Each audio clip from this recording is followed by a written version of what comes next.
Picture this. You're standing on a vast, sun-scorched plain. Before you, rising from the earth like a man-made mountain, is a series of colossal stone platforms, grand staircases, and towering columns that seem to scrape the sky itself. This is Persepolis, the heart of the Achaemenid Empire, the jewel of ancient Persia. You've heard the stories. You've heard of Cyrus the Great, the benevolent conqueror who freed the Jews from Babylon and wrote what some call the first charter of human rights. You've been told that Persia was different, a beacon of tolerance and sophistication in a brutal ancient world. This was the empire that paid its workers, that respected the customs and religions of the peoples it conquered, that valued art and beauty as much as military might. It's a beautiful story. It's a powerful story. And for the most part, it's the one we've been led to believe. But it's not the whole story. What if I told you that beneath the gilded columns and the noble proclamations of freedom, there was another Persia? A Persia where the lines between justice and cruelty, love and obligation, and even family and stranger were so blurred they would be unrecognizable to us today. I want you to walk with me, back through the centuries, past the grand facades, and into the hidden corners of this empire. Because what was considered normal here, in the daily lives of the most powerful people on earth, is more shocking, more alien, and more fascinating than you can possibly imagine. Let's start with the very ground we're standing on. These magnificent palaces, the Apadana staircase with its intricate reliefs of tribute bearers from every corner of the known world, didn't just spring from the desert sand. They were built by human hands. The official story, the one you can still read on inscribed clay tablets dug from these ruins, is that the workers here were free men, paid for their labour in wine, grain, and silver. And this is true to a point. We have the receipts. We have records of skilled artisans from Lydia, Egypt, and Babylon receiving their rations. It's a cornerstone of the Persian reputation for fairness. But this convenient truth hides a much more complex and unsettling reality. The empire ran on a class of people called the Kurtach. They weren't slaves in the chattel sense, like in Rome or Greece, where you were someone else's property to be bought and sold. The King of Kings didn't believe in owning people. But the Kurtach were something else entirely. They were state-paid dependents. Entire populations, sometimes from conquered territories, were uprooted and moved hundreds of miles to work on the king's grand projects.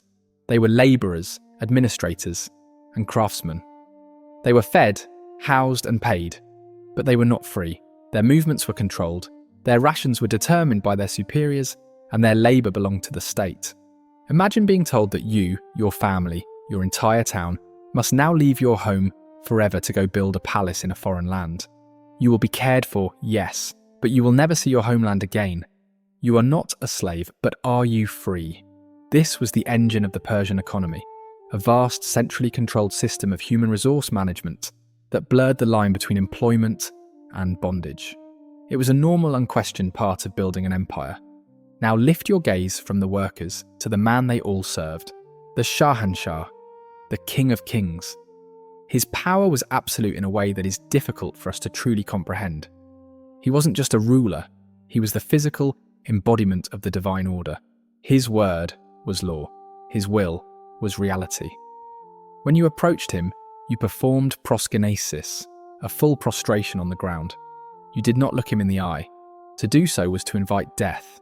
He was surrounded by an army of attendants, food tasters to prevent poison, incense bearers to purify the air he breathed, and eunuchs who guarded his private chambers with unwavering loyalty. But his real power, the thing that kept this sprawling, multi-ethnic empire of 50 million people in line, was fear. And that fear was administered by a chillingly effective organisation known as the King's Eyes and Ears. Think of it as the world's first secret police. These were agents operating in every province, in every city, whose sole job was to watch and to listen. They were invisible.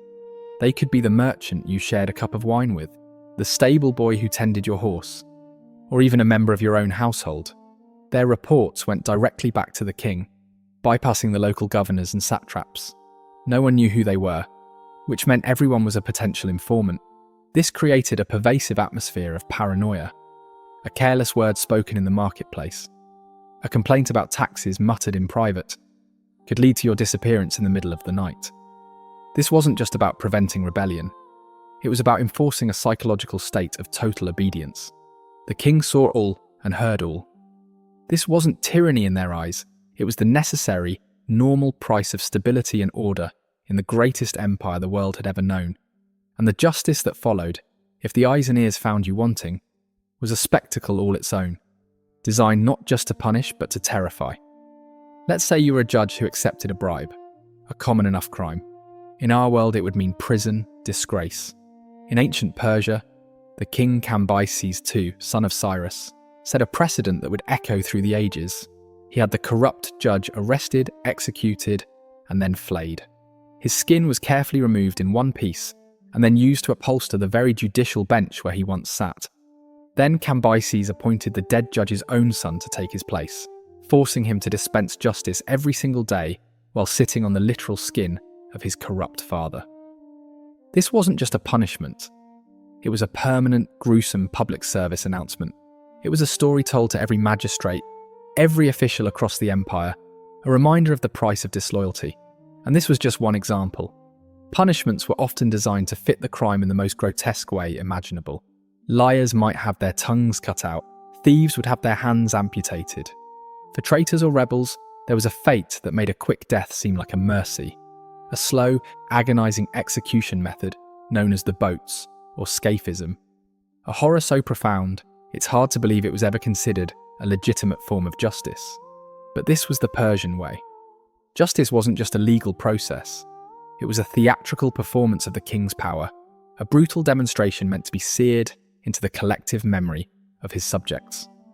For them, this wasn't shocking. It was the world working as it should. The king was the source of order, and the breaking of that order required a response of overwhelming, unforgettable violence. But what if I told you that these public displays of brutal state power were nothing compared to the rules that governed life inside the Persian home? The laws of family, marriage, and blood were in many ways even more alien to our modern minds. Let's step inside that Persian home, and not just any home, but the heart of the empire's power structure, the royal household. If you thought the king's justice was brutal, his concept of family will challenge everything you believe about love, duty, and blood. We think of marriage as a union of two people, perhaps two families. For the Persian king, it was a tool of statecraft, a biological imperative, and a spiritual obligation all rolled into one. He didn't just have one wife, he had hundreds. The royal harem was not some fantasy of silk pillows and seductive women, though it had those. It was a sprawling, self-contained institution, a political and economic powerhouse that could make or break the empire. At the top was the Queen Mother, often the most powerful person in the empire besides the king himself. Her influence, her network of allies and her experience gave her immense sway. Below her was the principal wife, the Shahbanu, or queen, who was typically from a noble Persian family, sometimes the king's own sister or niece. Her primary duty was to produce the heir to the throne.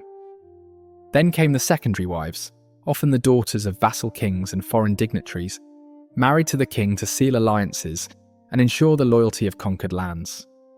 And below them were the concubines, hundreds of them, chosen for their beauty and talent from all across the empire. This wasn't just a collection of women, it was a gilded cage of simmering rivalries, whispered conspiracies, and deadly political manoeuvring. Every wife knew that her own status, her own survival, depended on her son being chosen as the next king of kings. The harem was a battleground where the future of the dynasty was forged. But now we must talk about the practice that, more than any other, separates the ancient Persian mindset from our own. It's a concept so alien to us that it's difficult to even discuss. In the Zoroastrian religion, which formed the spiritual bedrock of the empire, the holiest and most meritorious act of union a person could undertake was something called suedoda, and suedoda was next of kin marriage. This wasn't a taboo, it wasn't a dirty secret. It was considered the pinnacle of piety. Marriages between father and daughter, mother and son, and brother and sister were not just permitted, they were actively encouraged as a sacred duty. The logic, from their perspective, was ironclad. They believed that good and evil were locked in a cosmic struggle. A noble family's bloodline was seen as a vessel of purity and righteousness, a weapon against the forces of darkness. To mix that blood with that of an outsider, even another noble, was to dilute its power. The purest union, therefore, was to keep the bloodline completely undiluted. A marriage between a brother and sister combined two pure souls into one, creating offspring of unparalleled spiritual strength. This act was believed to drive away demons, cure diseases, and ensure a place in paradise. Kings like Cambyses II and Artaxerxes III famously married their own sisters. This wasn't seen as a moral failing, it was a public demonstration of their supreme piety. They were leading by example, fulfilling the highest commandment of their faith. Imagine the psychological landscape of a society where the thing we consider the ultimate taboo is your culture's highest virtue, where a son marrying his mother is not a tragedy, but a holy act to be celebrated. This wasn't just a royal quirk. While most common people likely couldn't afford the complex social arrangements of such marriages, it remained the ideal, the perfect union to which all aspired. It's a stark reminder that our most deeply ingrained moral codes are not universal. They are products of our own time and place. For the ancient Persians, family wasn't just about love and support. It was a spiritual battleground, and your choice of partner was a weapon in the war against cosmic evil. And who guarded this intricate world? Who were the only men allowed to move freely within the sacred, forbidden walls of the harem? The eunuchs. The word itself conjures images of meek servants, but in Persia they were anything but. They were the ultimate insiders, the trusted administrators, the eyes and ears of the king within his own treacherous household. The process of creating a eunuch was, of course, brutal. Young boys, often prisoners of war or purchased as slaves, underwent the dangerous and agonizing procedure of castration. If they survived the infection and trauma, they were promised a life of immense privilege and power. Because a eunuch could never have a family of his own, he could never father a son to challenge the king or start his own dynasty. His loyalty was, in theory, absolute. His entire existence, his wealth, his status, was tied directly to the monarch. They became the gatekeepers. They controlled all access to the king's wives and children. They managed the harem's vast wealth, its lands, its workshops. The most powerful eunuchs became the king's closest confidants, wielding more influence than any general or nobleman. They were kingmakers, manipulating succession disputes from the shadows, ensuring their favoured prince took the throne. A man like Bagoas, the chief eunuch, under Artaxerxes III, became so powerful that he was effectively the ruler of the empire, poisoning kings and installing puppets on the throne. They were a third gender, men who lived in a world of women, wielding a unique and formidable power born from their own mutilation. Their very presence was a normal, accepted part of court life, a class of powerful, broken men who were the essential glue holding the royal family, with all its dangerous secrets and sacred taboos together. But the strangeness wasn't confined to the bedroom or the throne room. It extended to the most fundamental acts of life and death. What the Persians ate, how they celebrated, and what they believed happened when you died reveals a worldview so different from our own. It's like peering into another dimension. Now let's leave the silent, scheming corridors of the palace and step into a scene of riotous celebration. Picture a Persian banquet. This isn't just a meal, it's a statement. It's a display of power, wealth, and the sheer abundance of the empire. The air is thick with the scent of roasted meats, exotic spices, and the sweet perfume of wine. You're reclining on a plush couch, surrounded by nobles draped in gold and jewels. Servants, moving with silent efficiency, bring platter after platter of food. There are whole roasted camels, stuffed with sheep, which are in turn stuffed with chickens, which are then stuffed with fish. There are mountains of glistening pomegranates, figs, and dates. The scale of it is almost obscene. The Greek historian Herodotus, who was both fascinated and appalled by the Persians, noted that they considered it a sign of inferior breeding to put only a few dishes on the table. A true nobleman's feast was a marathon of consumption, with dozens of main courses followed by an equal number of desserts. But the most important part of this entire spectacle was the wine. The Persians loved their wine. They believed it was a gift from the gods, a sacred substance that could elevate the soul and reveal hidden truths. and this belief led to one of their most peculiar, and to their enemies, most baffling customs. The Persians made it a point of pride to deliberate on their most important affairs of state while drunk. That's right. The decision to go to war, to sign a treaty, or to embark on a massive construction project would be debated and decided upon during one of these epic, wine-fueled feasts. Their logic was that wine stripped away pretense and deception. A man's true thoughts, his raw, unvarnished opinion, could only come out when his inhibitions were washed away by alcohol. Under the influence of wine, a man was more courageous, more honest, more truly himself. So that they would argue, they would plan. They would make their grand decisions in a state of profound intoxication. But here's the brilliant and incredibly strange part of the system. The next day, when they were all sober, the decision would be brought up again. If, in the cold, harsh light of sobriety, the drunken decision still seemed like a good idea, then it would be ratified and carried out. Conversely, if they made a decision while sober, they were required to reconsider it later when they were drunk. They believed that both states of mind, the unrestrained passion of intoxication and the cautious logic of sobriety, were necessary for true wisdom. A decision had to pass the test of both worlds to be considered sound. Can you imagine a modern cabinet meeting conducted this way? It's a concept so utterly alien to our ideas of governance. To us, it sounds like madness, like a recipe for disaster. But for the Persians, it was the height of prudence. It was a normal, institutionalized process for tapping into all facets of the human mind, the emotional as well as the rational, to guide the fate of the most powerful empire on earth. This embrace of altered states wasn't just for politics, it permeated their spiritual lives as well. At the heart of Zoroastrian ritual was the consumption of a drink called Hyoma. We don't know for sure what Hyoma was, but most scholars believe it was a potent hallucinogenic cocktail, likely made from a plant like ephedra mixed with other psychoactive ingredients. Priests would prepare and consume this drink during ceremonies, believing it opened a direct line of communication with the divine. It wasn't a recreational drug, it was a sacrament. They believed that in their trance-like state, they could see the true nature of reality, travel to the spirit world, and receive wisdom directly from Ahura Mazda, the supreme god of creation. This wasn't some fringe cult. This was the mainstream state-sanctioned religion. The spiritual leaders of the empire were regularly using powerful hallucinogens to guide their faith and interpret the will of the gods. It was a fundamental part of their worldview that reality had multiple layers, and some of those layers could only be accessed through mind-altering substances. This acceptance of the irrational, the visionary, and the ecstatic stands in stark contrast to the sober rationalism we often associate with ancient philosophy. For the Persians, truth wasn't just found in logical debate. It was found in the wild, uncontrollable visions sparked by sacred plants. But perhaps the strangest customs of all were reserved for the end of life. Their beliefs about death and the afterlife led to a set of funeral practices that are among the most macabre and fascinating in human history. They believed the elements of earth, fire, and water were sacred.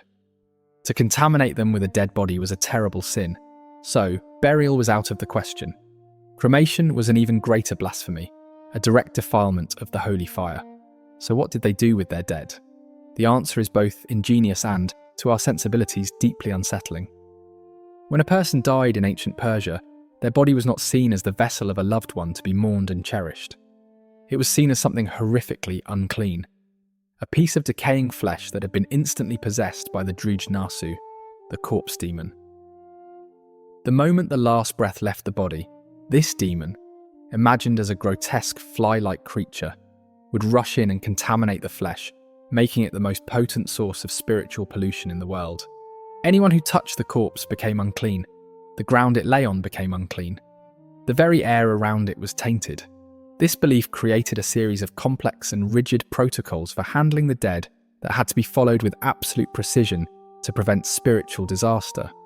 The first step was to bring in a special dog, known as a sagdid, or dog's gaze dog. They believed that the gaze of a particular type of four-eyed dog, one with two spots above its eyes, had the power to temporarily drive back the corpse demon and reduce the level of contamination. The dog would be brought in to stare at the body 3, 6, or 9 times. depending on the severity of the situation. Only after the dog had performed its duty could the corpse bearers, a special class of people who were ritually set apart from society, even begin their work. These corpse bearers would then carry the body out of the community and take it to a place far from any settlement, far from any clean water or sacred fire. There they would lay the body on a stone platform or in a designated barren field, and they would leave it. They would leave it for the dogs and the vultures. This practice, known as excarnation or sky burial, was the central pillar of their funeral rites. To them, it was the only logical and pious solution to the problem of a dead body. The flesh possessed by a demon was unclean, but the bones were not. So they allowed nature's scavengers to perform the sacred task of stripping the impure flesh from the pure bones. It was the cleanest, quickest, and most religiously sound way to dispose of the dead. After the birds and the sun had done their work, a process that could take days or weeks, the corpse bearers would return to collect the clean, dry bones. These bones would then be placed in an ossuary, a stone box or a designated niche, to be stored safely without contaminating the sacred earth. This entire process was normal. It was what you did when your mother, your father, your child died. You watched a dog stare at them, you had them carried out to a field, and you let them be devoured by wild animals. It wasn't seen as disrespectful. It was the ultimate act of respect, ensuring their soul's safe passage and protecting the living world from the demonic pollution of the corpse. But what if the death occurred in winter, when the ground was covered in snow and the vultures were scarce, or during a long period of rain? This presented a major theological crisis. To leave a body decomposing for months was unthinkable. So they developed another, even stranger practice. The Greek historian Herodotus describes, with a sense of horrified disbelief, how the Persians would sometimes coat the entire body of the deceased in a thick layer of wax. They would then bury this wax-encased body in the earth. The logic was that the wax created a barrier, a shield that prevented the demonic flesh from ever touching and defiling the sacred soil. The body was interred, but it was hermetically sealed from the world. It was a loophole in their own religious law, a way to deal with a practical problem without committing a mortal sin. And then there were the Magi, the priestly class of Zoroastrianism. For them, the rules were even stricter and more bizarre. Herodotus claims that the body of a magus could not be exposed until it had been torn apart by a dog or a bird of prey. It suggests a ritual where the priest's body was deliberately and immediately subjected to this process, perhaps as a final, ultimate act of piety. These practices reveal a society deeply preoccupied with the concepts of purity and pollution, order and chaos. Their world was governed by invisible forces and spiritual dangers that had to be navigated with precise, unyielding ritual. Death wasn't an end. It was the beginning of a dangerous transitional period. A final battle to separate the pure from the impure. But the strangeness of their world didn't stop at death. It was woven into the very fabric of their social structure, creating a society of rigid hierarchies and startling contradictions that governed how you lived, who you could talk to, and what your purpose was from the moment you were born. This rigid structure extended to every aspect of daily life, including simple things like who you were allowed to eat with. The concept of commensality, or sharing a meal, was deeply significant. To eat with someone was to acknowledge them as an equal. Therefore, people of different social ranks could not, under any circumstances, share a table. A nobleman would never eat with a commoner. A priest would not share his food with a soldier. This segregation was a constant, visible reminder of everyone's place in the hierarchy. It reinforced the social order at every meal, every single day. Even your physical proximity to the king was a matter of life and death. The royal court was organised in concentric circles of status. The closer you were allowed to stand to the king, the higher your rank. The highest-ranking nobles might stand in the same room, while lesser officials would be in an outer courtyard, and common petitioners might not even be allowed inside the palace gates. To cross one of these invisible lines, to step closer to the king than your rank permitted, was a capital offence. It was a physical violation of the social order, and it was punished with immediate death.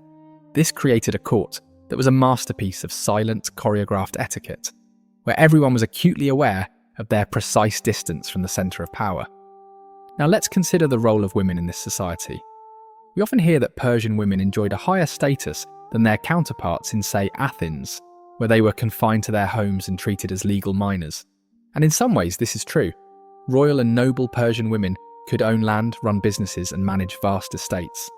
We have records of powerful women like Irdabama, who commanded a huge workforce, controlled her own finances, and travelled with her own retinue. They were not invisible or powerless.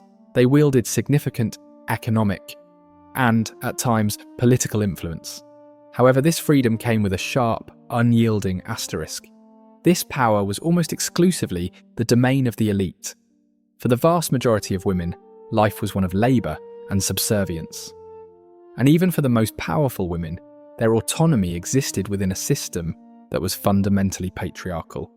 Their primary value was still seen in their ability to produce sons and forge alliances through marriage, and they were subject to the absolute authority of the king. The king could give or take away their property, their titles, and even their lives on a whim. The story of Queen Astress, the wife of King Xerxes, is a chilling example. When she suspected one of her husband's concubines of having an affair with him, she couldn't punish the girl directly. So she waited for the king's birthday, a day when he was obligated to grant any wish she made. Her wish was that the concubine's mother be given to her. Xerxes, horrified but bound by his oath, agreed. Astress then had the innocent mother mutilated, cutting off her nose, ears, lips, and tongue, and then sent her home as a grotesque warning. This was the reality of female power in Persia. It was real, but it was conditional, often vicious, and always subject to the whims of the men who ultimately held control. This mix of high status and brutal subjugation was a normal paradox of Persian life. Women could be powerful business leaders one day and victims of horrific court intrigue the next. Their world was a tightrope walk of privilege and peril. So how do you create a society that accepts all of this as normal? A society that embraces sacred incest, drunken statesmanship, and public flaying? You don't. You forge it. You build it from the ground up, starting with the children. The education of a young Persian nobleman was not about fostering curiosity or encouraging independent thought. It was a relentless, 17-year indoctrination program designed to produce a very specific type of human being, an unquestioningly loyal, physically dominant, and emotionally hardened servant of the Achaemenid state. Forget everything you know about childhood. In Persia, for the sons of the elite, it was not a time of play and protection. It was a crucible. For the first 5 years of his life, a boy would not even see his father. He was raised exclusively in the women's quarters by his mother and an army of nurses and female attendants. This wasn't a matter of affection. It was a cold, brutal calculation. Infant mortality was incredibly high, even for the rich. The reasoning was that if the boy were to die in these fragile early years, his death would cause no grief to his father, who had never formed a bond with him, never even acknowledged his existence. The father's emotional world was to be kept free of the messy, uncertain business of early childhood. He was a warrior, a statesman. He had no time for the potential sorrow of a lost son. The boy's survival was, in essence, a probation. Only if he proved strong enough to live past the age of 5 was he deemed worthy of entering the world of men. On his 5th birthday, the boy was ripped from the world he knew. He left the soft, perfumed world of the harem and was handed over to male tutors. From that day until the age of 20, his life was governed by 3 simple yet profound principles. The Greek historians tell us a Persian boy was taught 3 things and 3 things only: to ride a horse, to draw a bow, and to speak the truth. It sounds simple, almost noble. But the reality behind each of these was brutal. To ride a horse didn't mean taking gentle lessons. It meant becoming a part of the animal. Boys were taught to ride bareback in all weather, for days on end through treacherous terrain. They learned to hunt from horseback at a full gallop, firing arrows with deadly accuracy while leaning over the side of their mount. They participated in violent, chaotic games on horseback that were part polo, part pitched battle. This training was designed to create the ultimate cavalry male, a warrior who was more comfortable in the saddle than on his own 2 feet. It bred an endurance and a hardiness that was legendary throughout the ancient world. Their bones ached, their muscles screamed, but they were not allowed to complain. Pain was a lesson. Fatigue was a weakness to be purged. To draw a bow was the second pillar. The Persian composite bow was a fearsome weapon, powerful and difficult to master. A boy's training was endless and agonizing. He would practice for hours every day, his fingers growing raw, his back straining, until he could shoot with power and precision from any position, standing, kneeling, or at a full gallop. They didn't just shoot at targets, they shot at moving objects. They had competitions where the losers faced harsh physical punishment. This wasn't just about making soldiers, it was about instilling a culture of discipline and perfectionism. The bow was the symbol of Persian military might, and every nobleman was expected to be a master of it. But it's the third principle that is the most chilling and the most revealing: to speak the truth. This sounds like the pinnacle of moral education, and indeed the Persians despised lying. But their definition of truth was not our own. The truth for them was synonymous with order, loyalty, and the king's will. The greatest lie, the ultimate evil in their cosmology, was a concept called Drowger. Drowger didn't just mean telling a falsehood, it meant rebellion. It meant dissent. It meant breaking an oath. It meant any action that undermined the divine order of which the king was the ultimate guardian. So, when a boy was taught to speak the truth, he was being indoctrinated into a system of absolute, unwavering obedience to his superiors and, above all, to the King of Kings. To question a command to show insubordination was not just a disciplinary issue, it was a sinful act, a lie against the very fabric of the universe. This education was reinforced by exposing them to the brutal justice we've already discussed. They would witness the flayings, the amputations, and the impalements. They learned from a young age that this was the price of Drowger. Their moral compass was forged in an environment of state-sponsored terror, where truth and loyalty were one and the same. And the punishment for lying was unimaginable agony. This 17-year ordeal was designed to systematically break down a boy's individuality and rebuild him as a perfect interchangeable cog in the imperial machine. He learned to endure any hardship, to feel no pity, and to obey without question. But even this brutal worldview, this focus on human dominance and control, existed alongside a deep, almost paradoxical reverence for the natural world itself, a relationship with animals and the elements that adds one final, fascinating layer of complexity to the Persian mind. Now let's step away from the cruelty, the politics, and the rigid social order. Let's look at a part of the Persian soul that seems, at first glance, to be in complete contradiction to everything we've just discussed. This was a culture that, despite its human brutality, held an astonishing reverence for the natural world.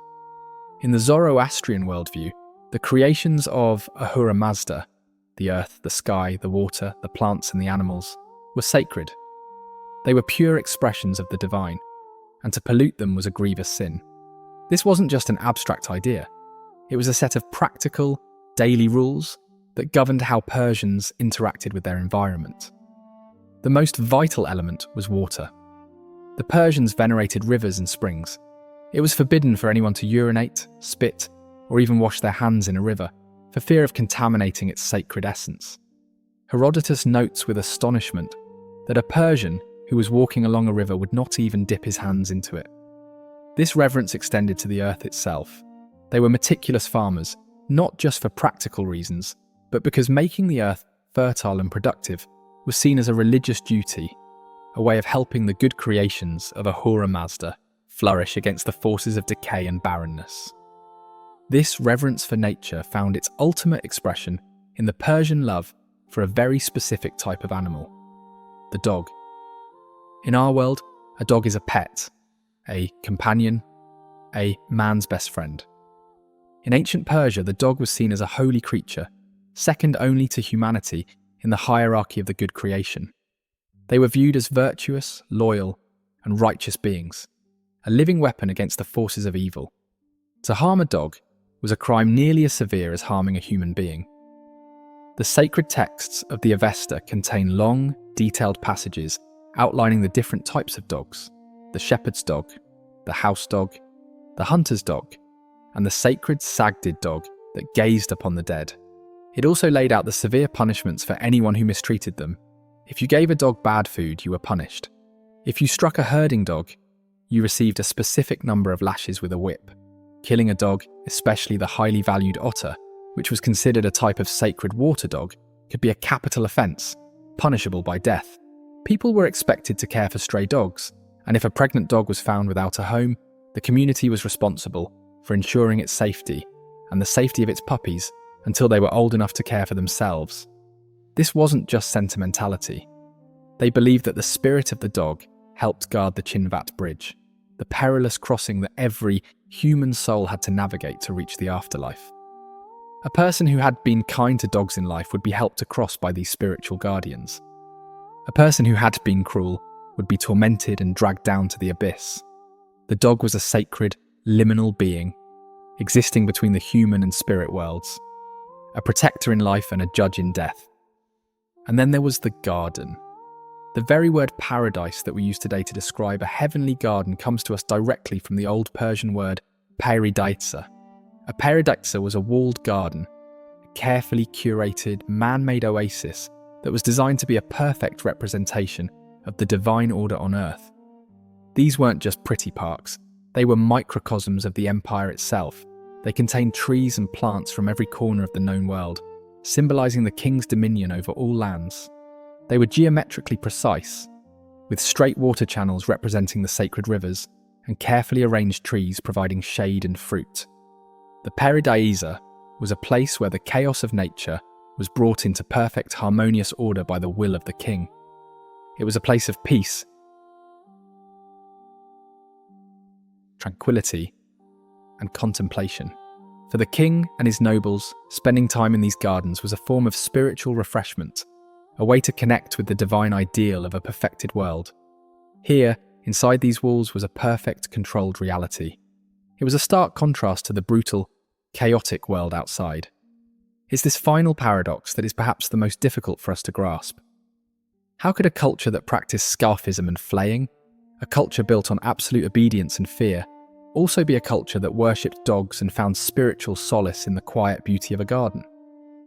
How could they revere the purity of water while spilling so much human blood? The answer is that, for them, it wasn't a contradiction. It was all part of the same cosmic struggle. The flayed judge, the sacred dog, the loyal warrior, and the perfectly irrigated garden were all just different weapons in the same war, the war of order against chaos, purity against pollution, truth against the lie. The Persian world was one of stark, unforgiving dualities. Their cruelty was a tool to enforce order. Their reverence for nature was a way of celebrating that order. Their shocking customs, their brutal justice, and their sacred taboos were all part of a single, unified system designed to hold back the darkness and uphold what they saw as the light. What we see as shocking was, to them, survival. It was the price of paradise.